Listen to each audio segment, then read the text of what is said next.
recorded this computer, and I'm going to record this to the cloud. Cool. Let's go back to where I was. Brian's so tall. I know, right? Discriminatory. All right, well, the recording is on. All right, we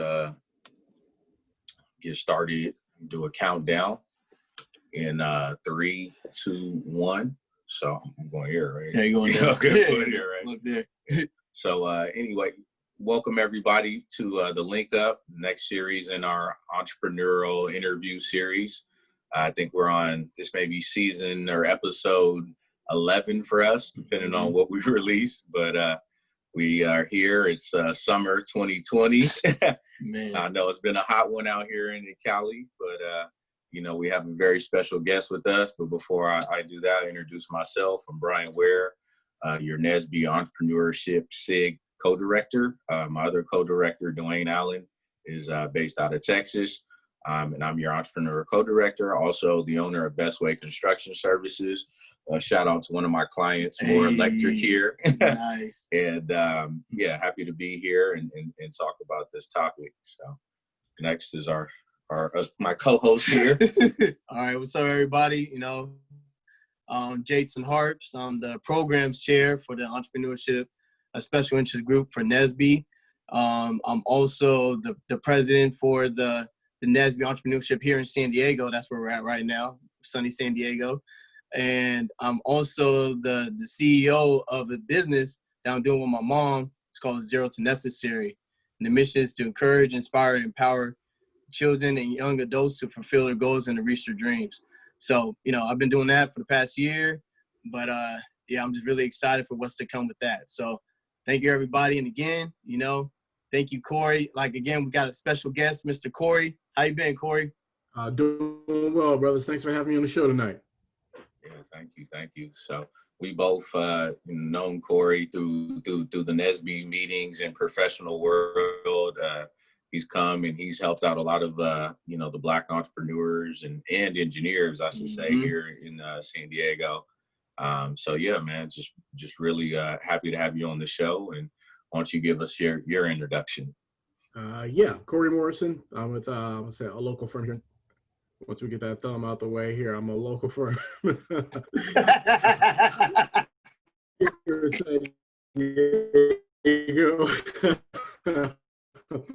So financial planners, this is not something, you know, new. Part of the reason I really enjoy doing what I do is because, number one, everyone's situation is a little bit different, so it's a little fun for me. That's kind of the nerdy side for me on the back end. But, you know, more importantly, is the people that I'm working with, man. The people that I'm working with, trying to help them get to the next level, whatever their individual next level, you know, maybe, and just kind of showing them, you know, what's possible out there, even some things that they may not even, you know, thought that they could do. And obviously I have a special affinity for helping out, you know, people in the Black community, as I myself am part of that community, and understanding that we as people, we can do better. You know, we can do better. We are doing very well in a lot of segments of the population, but there is always room for improvement. And I'm just here to play my part and help out where I can. Awesome. Thank you for the introduction. So, you know, with that said, you know, we're going to get right into it. You know, we have some good questions for you. Obviously, our audience we were looking for those that are interested in entrepreneurship, growing within entrepreneurship, but also just want to generally educate themselves, you know, about, you know, different topics in the business world. So, you know, with that said, you know, we're going to go towards those questions that think about the hustle, the entrepreneur, the link up, you know, and what we're doing with everything. So I'll start with question number one. So, you know, why get a financial advisor? Like, how can that help me? You know, when I think about me as an entrepreneur, and give me the spill. Well, there are a lot of different reasons that you would want to bring in a financial advisor, but you can you know, boil it down to just a few. Number one, you know, finances is complicated, man. You know, U.S. finances, all the different areas, you know, where money can go, different types of accounts that can go, and the tax code that applies to all of that. You know, honestly, it's just crazy. You know, and part of the reason that you want to bring in a planner, whether that's me or someone else out there, is really just kind of help you navigate through all those crazy waters, you know, along the way, because there are lots of ways to get tripped up, you know, and people end up making mistakes without actually even knowing, or without knowing to make a mistake. You know, people don't head into, you know, decisions that are negative decisions. They don't head into those, you know, full force. It's just something they kind of get backed into. An advisor is going to help you avoid those mistakes. You know, an advisor that knows what he and she is doing, that is kind of seasoned in the industry, will be able to help you avoid some of those pitfalls that are going to keep you, you know, taking 2 and 3 steps backwards as you're trying to move forward. You know, those are the things that kind of hit all of us in life along the way, and having someone right there kind of holding your hand is going to help you, you know, avoid some of those things. And the last thing, which I think is really, really important, is just kind of open up people's eyes to show them, okay, what is even possible out there? Because people have, you know, they already have their own thoughts about how money should be managed. You know, they were all raised in a certain household, and money was treated a certain way. Money was respected, or in some cases not respected, to a certain extent. And when someone walks into my office and they want to do financial planning, they already have their own ideas about what they should do, what they can do, you know, based on their own experiences and what the industry has taught us, because we're getting a lot of outside, you know, information that's coming in, you know, just from the financial services industry. You see it on billboards, you see it online, you see it everywhere, and telling you the things that you should do, that you shouldn't do. You know, and so what we want to do is we want to take a look at all of that. Just kind of shows, all right, so what if we remove all of that stuff and talk about the things that actually make sense, and to say, what's your upper limit here? Or, you know, what is your ceiling? That ceiling that we're seeing some of these other people that are putting on top of it. Let's just burst right on through that and say, all right, what's due? What can we do? What's possible out there? Awesome. Awesome. Yeah, I don't think there's no follow-up with that. There's no follow-up with that right there. If you ain't get that, man, you got to take that back. You got to rewind this part. So that's great. So the next question, Jayden, I'll let you answer this one. Or ask this one. Yeah. How could an entrepreneur financial plan be different from a normal W-2 employee financial plan? Okay, so there are a number of different ways where those are going to be different. And so when I'm working with an entrepreneur versus a W-2 employee, just think about that. I mean, so you guys are familiar with this world. What's the biggest difference between the two? One of them is paycheck every couple of weeks, you know, every 15 days, whatever it may be. You know, that couple grand is going to hit your account like clockwork. You just got to make sure that you're not one of today's 650. Other than that, you're good. Now, it was a 630, but even so, when you are on the entrepreneur side, man, that's all up to you. It is 100% up to you as far as how your income is going to come in. And so because income tends to come in sporadically, even if we're talking about 2 different individuals who are both going to make it, call it 200 grand that year, you know, whether they do it via W-2 or whether they do it as an entrepreneur, January 1 to December 31, 200 grand, fine. If that's the case, though, the W-2 employee has some consistency. They know exactly what's going to come in, and they can plan around that. Your entrepreneur, it's a little bit different there, man. I mean, you may get nothing, and then get an $80,000 paycheck, and nothing, and another $80,000 paycheck, nothing, and another 40, you know, and so cash flow becomes king at that point. It's understanding how to manage your cash flow, and you've got to stay liquid, because if you've got a good idea, if you're an entrepreneur, you've got a good idea, you've got a good business, and you know that this business is going to succeed, and you're seeing all the leading indicators that are saying that you're going to have success along the way, you've got to be in business. And in order for you to be in business, you've got to have enough cash flow so that you can survive those months when things are bad. I hate to say it, but kind of where we are right now. We're sitting here in August of 2020. You know, and you know, the U.S. government is kicking out cash left and right to people because cash is what people need. There is no one out there who is, you know, forget my term here, you know, bitching and complaining about the interest rate that they're getting on their 401ks. You know, that's not what the concern is right now. They worry about that later on. They only care about that during your annual reviews with their advisor.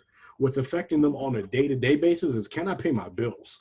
Can I keep my business lights on? Can I pay my employees? Can I do what it takes for me to get to, you know, the next Friday or the next month or whatever it may be? So all of that, I get it, was a long answer, but it comes down to cash flow. You got to be liquid. You've got to have more liquidity if you're an entrepreneur than you typically should have or need to have if you're a W-2 employee. Damn. Yeah. Yeah, that was nice. I was put that all together. And that's bringing the fire right now. You want to put it out there, man. If Brian knows, man, you work with me and you ask the question, you're going to get the answer. Right. Exactly. Exactly. This is the best way to put it too. And I always tell people, like, just go sit down and just talk and just explain what you think, where you're at. And, you know, he's going to give you that break, you know, strip it all down and build it back up. And that's how you do it. That's how you learn, right? You know, that's how you learn. So, in terms of financial planning, what are some habits early investors should follow?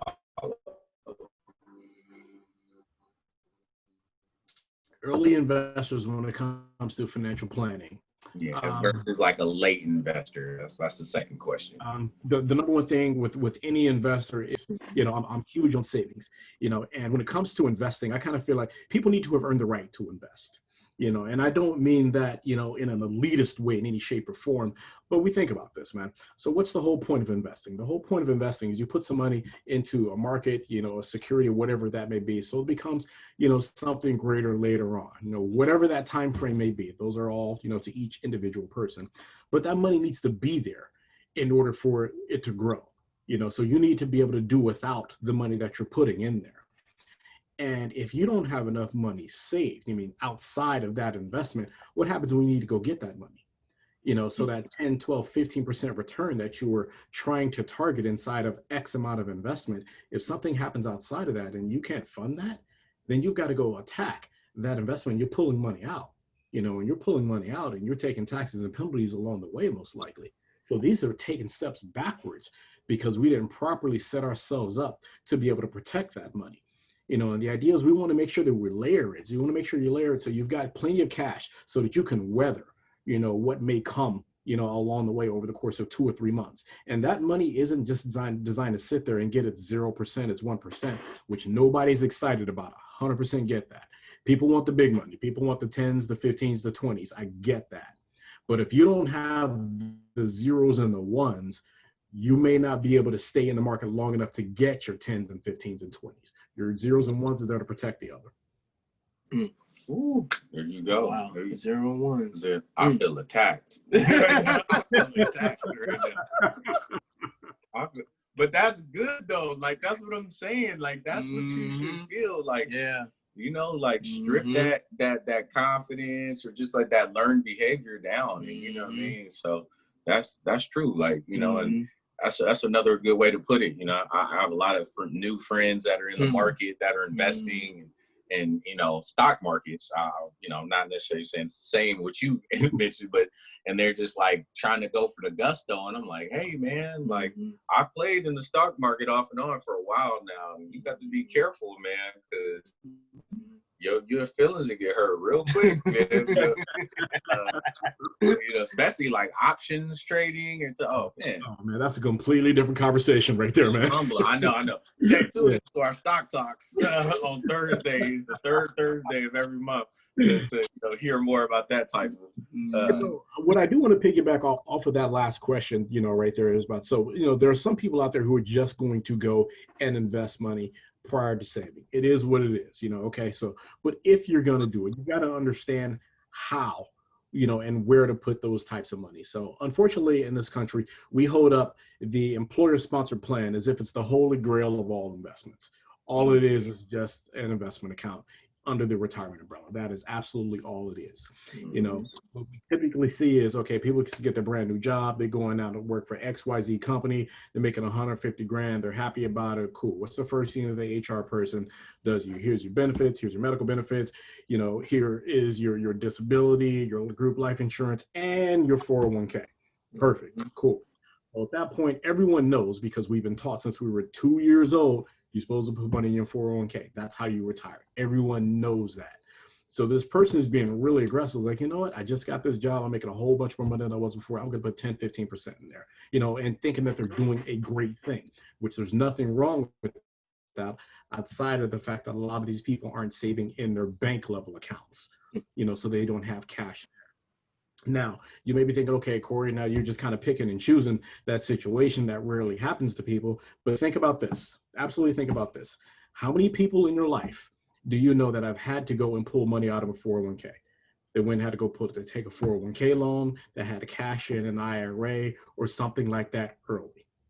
You know, they had to go pull 5 or 10 grand out of there. And think about, this person knows that's one of the worst places to go get money because they're going to have to deal with taxes and penalties. So why did this person go to pull $5,000 out of that account? They pulled $5,000 out of their 401k because they didn't have $5,000 in the savings account. If they had $5,000 in the savings account, they wouldn't have done that. And so this goes back to kind of protecting your longer term, because your 401k, that's your 10, 15, 20 account that we're trying to get that money in. But we need that $5,000 in the zeros and ones so we don't have to go get that 5, 10, 15, 20. Mm-hmm. There you go. That's a good follow-up. That's a good follow-up. Wow. All right. I think the next one's on you. I should have asked mine and you asked yours. I mixed them up. No, it's okay. Well, it's number 4, right? Mm-hmm. Yeah. How often should an entrepreneur check their finances? What's the rule of thumb? Okay, so an entrepreneur, because I'm an entrepreneur, myself, and honestly, I'm in my finances every single day. It's the first thing I do in the morning. You get up, shower, coffee, money, done. Find out where you're at. But for someone who's not as crazy as I am about looking at numbers and stuff like that, I don't think a couple times a week is good. You've got to know where you are is what it boils down to. And I completely get it that not everybody's numbers focused. Some of the brightest minds in this world want nothing to do with math, want nothing to do with numbers. That's just not where their skill set is. And there's nothing wrong with that at all. But if that's the case, you need to bring in somebody. That's something you got to outsource, because that's important. If you want to be successful, you've got to have an eyes on the numbers and on the books.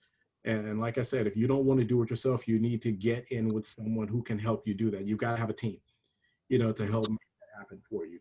So I don't think, any less than a couple times a week, I think any less than a couple times a week is bad. I think you've always got to have an eye on where things are, especially when we're talking about entrepreneurs, because entrepreneurs are typically early in their business. And when you're early in your business, cash flow is even that much more important. And looking at cash flow on a month-to-month basis, that may be too late. You may have needed to make a move a week ago if you would have saw what actually happened in your account, or, cash didn't come in, if there's too much AR out there and stuff like that. So you want to be in there as often as possible, is the rule of thumb. There you go. Nice. Yeah, that's a good. To follow up on that, I think some people, it can be nerve-wracking. Some people don't want to look. You be like, man, look, I don't want to look. But that's 100% right. Hide from the numbers. Hiding from them numbers, like, man, I don't want to see what they did to me today. Man, every time, like, I get paid tomorrow. When I wake up on Friday, I'm be like, oh man, this. So sometimes I just wait until Friday, because I already know.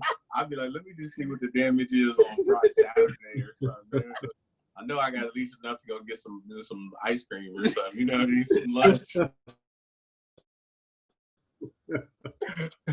But man. Shout out to Dr. Clarence Lee.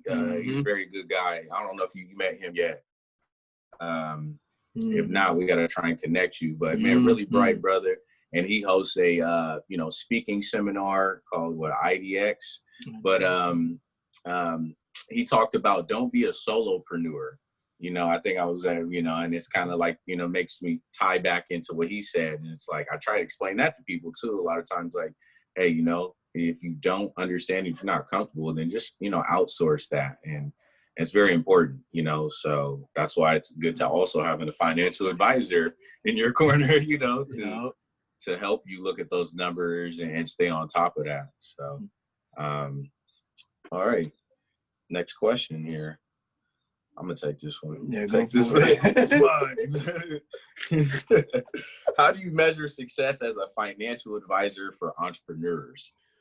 How do I measure success? Well, measurement of success is different for every person there. I mean, because, I have my own idea of success. Jayden, you have yours, and Brian, you have yours.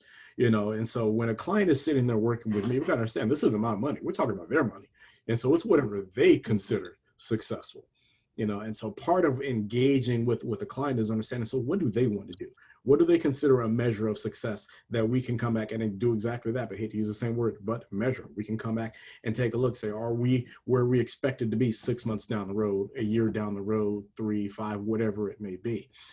So it's not, necessarily what I think that they should do, but there are certain things that in general people should do. This is people, this is entrepreneurs, this is whomever. We talked earlier about, you know, how important savings and liquidity is for entrepreneurs. Building up good habits is one of the primary things you got to do. And so I'm talking about savings habits because we're talking about liquidity, and the whole purpose, and people, most people are building their business, building a business to eventually transition that into personal wealth. You know, and so if you're building a business to eventually transition that to personal wealth, you've got to make sure that you're set up to properly do that all along the way, essentially at any point in time. So kind of starting with the end in mind, you know, so if you're saving, you know, on a regular basis at the level that you and your advisor or whoever it is that you're trusted to help you with feel like the appropriate amount, keep doing that. That's that habit that you just want to keep going, you know, and keep going. Make sure that your business is set up properly. Is it time to incorporate? You know, should I continue to be a, you know, a sole proprietor, or is it time to go, you know, and jump up and be an S corp? You know, so the way that your business is set up is going to open up a lot, you know, with regard to the tax code. You know, in the U.S. tax code, there are a lot more things you can do, you know, as a business owner, entrepreneur slash a W-2 employee. Nice. I know I was rambling there for a bit, man. Yeah, pretty much. Yeah. Following up on that, which I think you already answered, you know, what advice would you give as a financial advisor for entrepreneurs? Team. You got to start building your team. You got to start building your team. So starting your business with the end in mind is obviously huge. You know, what's your vision, you know, for your business? You know, so I don't help clients build a business plan, but I believe every business should have one, because it's not my job to kind of help you bring business in the front door. It's my job to help you make sure that you can keep your wealth on the back side of that. And not just me, you know, as your financial advisor, you're going to want to bring in your CPA. You know, you got to have someone who understands the tax code inside and out. You're going to want someone who's going to be able to help you with business development. You need all these people on your team. And I get it, as an entrepreneur, there typically isn't a whole lot of cash to be thrown around, you know, at the early stages, you know, of this, you know, so you just want to make sure that you continue to build your business and bring these people on as need be. But at the same time, you've got to have a strong core. Don't completely, you know, disregard the other professionals out there because you feel like you know what you're doing. I mean, even though you've made good decisions, you've had some good luck, you know, and things have gone your way, you know, that's great. And we all want to, you know, celebrate that. But professionals are professionals for a reason, and they can help get you to a level that you probably didn't even know you could. There we go. Man. Professionals are professionals.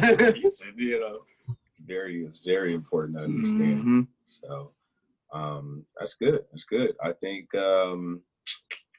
yeah, you really hit it on the head with a lot of the questions and the answers here. Really captured you know, just the importance of as an entrepreneur, as an individual trying to grow financially, seriously, you know, to you know, work with professionals and, you know, take your finances and everything seriously.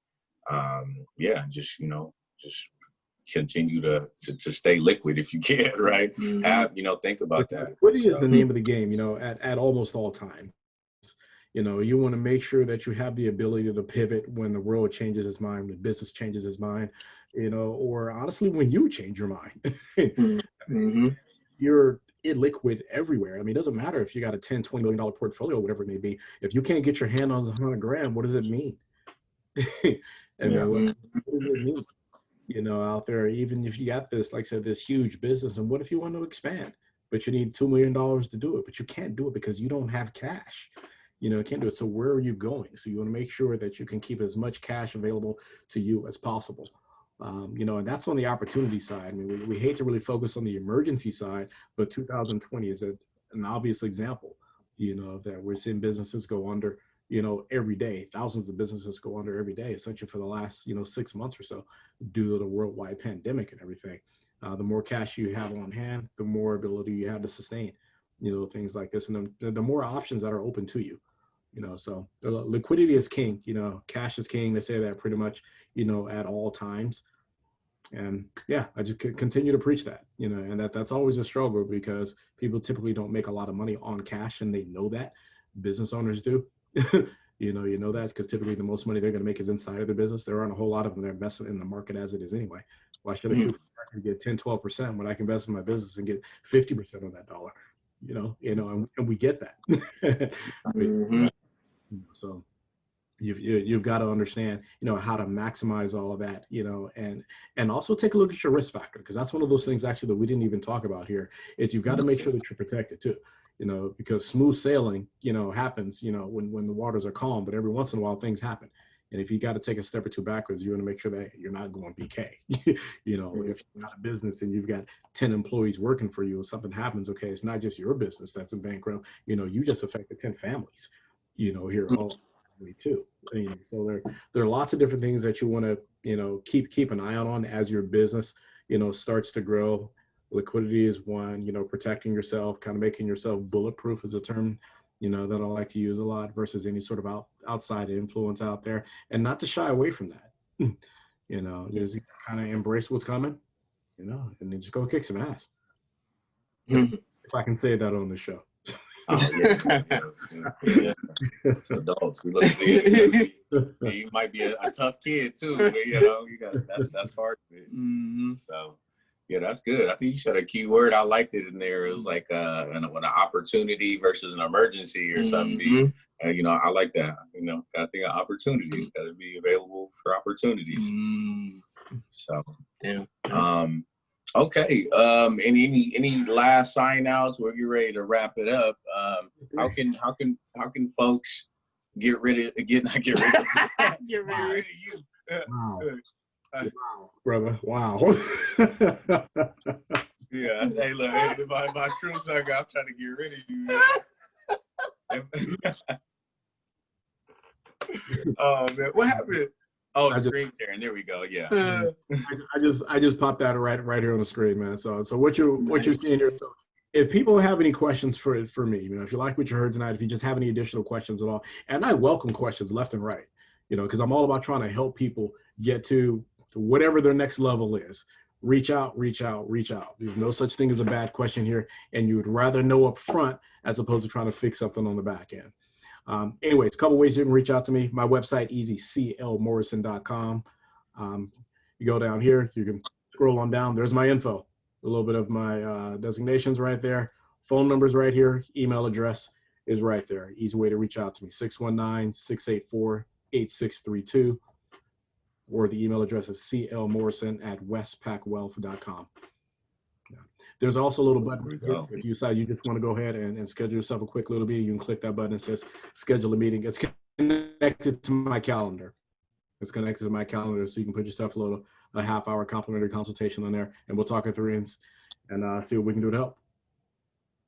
Awesome.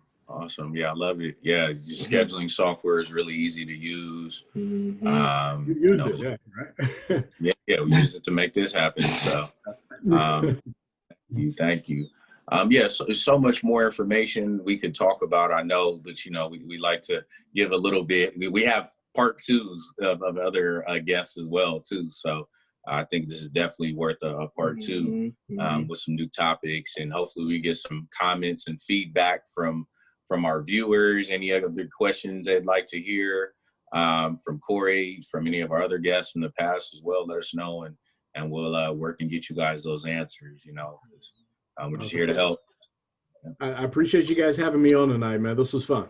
Yeah. I always like being able to talk this. Like I said, this is one of my absolute favorite subjects out there. So I do whatever I can to help. It's always good talking to you guys, man. I haven't seen you guys in person in a long time. Yeah, I know, but yeah, hopefully we'll get back to some normalcy, right? Right. So, in terms of NSBE business, we usually sign off with some NSBE business, Cory. So, we just had our national virtual convention this past weekend. It was great turnout. The NSBE pitch competition was awesome.